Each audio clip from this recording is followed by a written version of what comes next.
L'attachement, c'est pour les théoriciens de cette théorie, notamment John Bowlby et ses élèves, c'est quelque chose d'inné. Hein. C'est une faculté innée de se lier d'une certaine façon à l'adulte qui est là, qui est à proximité. Il y a cette notion de proximité. Et c'est tiré d'ailleurs des travaux éthologiques, c'est-à-dire des études sur le comportement animal, notamment les travaux de Lorenz, qui avaient montré que les petits mammifères, ou souvent les petits oiseaux, il a fait des expériences célèbres sur les canards, les oies, ce type de bêtes, le petit, à la naissance, est comme ventousé, on pourrait dire, par la perception de l'adulte qui est là. Mais ça peut être simplement, c'est vrai aussi dans certaines espèces de poissons, ça peut être simplement la couleur des plumes. Ça peut être le bruit fait par la mer. Une sensation qui retient l'enfant, qui attire le petit et qui fait qu'il va suivre. Alors, il y a une explication qui est tirée de l'évolution des espèces, c'est-à-dire que les éthologues disent que c'est un avantage pour l'espèce, parce que le petit se trouve protégé contre les prédateurs, hein, l'adulte est là puisqu'il n'est pas loin. Et d'autre part, l'adulte conduit l'enfant, le petit, vers des sources de nourriture. La théorie, ils avaient appelé ça l'empreinte, les éthologues. Bowlby s'est inspiré de ces travaux-là, dans les années 50-60, pour montrer des processus apparentés chez le petit homme. Évidemment, beaucoup plus complexes, beaucoup plus étalés dans le temps et moins évidents, disons, moins... Mais par exemple, le bébé, tout incapable de se déplacer qu'il est, qui va suivre des yeux la mère qui s'éloigne.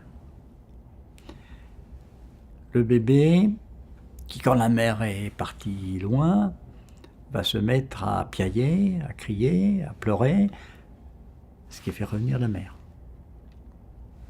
Il a décrit ces deux types de comportements. Des comportements de suite. Alors, quand il est un peu plus grand, le bébé, on le voit à quatre pattes ou même rampant, qui va suivre la mère ou le père, enfin bon. Des comportements de suite et des comportements de rappel. C'est ça qu'il a décrit comme attachement et comme inné. Si le bébé sourit au visage de l'autre, c'est pas parce qu'il a appris. C'est inné.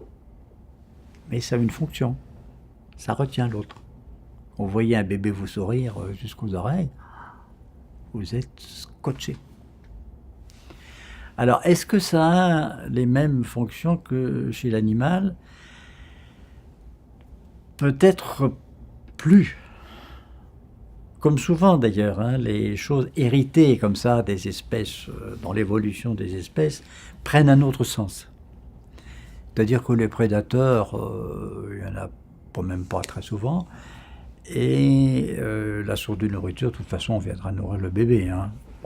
C'est vrai que quand il pleure, on sait que ça risque d'être ça, mais même s'il ne pleure pas, ou même s'il ne sourit pas, on viendra le nourrir. Donc ça a peut-être moins cette fonction physiologique, mais ça prend un autre sens qui est plus psychique, c'est-à-dire la relation, la communication. Et c'est là que l'attachement réciproque joue évidemment un rôle. On a envie de communiquer avec un bébé. C'est vrai, en général. Hein. Quand on voit un bébé, un beau bébé dans les bras d'un adulte, dans le métro, dans l'autobus, n'importe où, ça fait quelque chose. On a envie de le regarder, on a envie qu'il vous regarde, on a envie, si vous souriez, on est quand même inondé de bonheur, etc.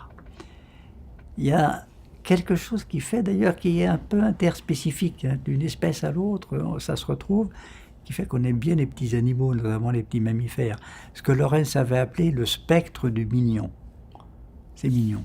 Un petit chat, même un petit tigre, hein, après c'est autre chose, mais un petit chat c'est adorable, un petit chien, c'est touchant, quoi, hein.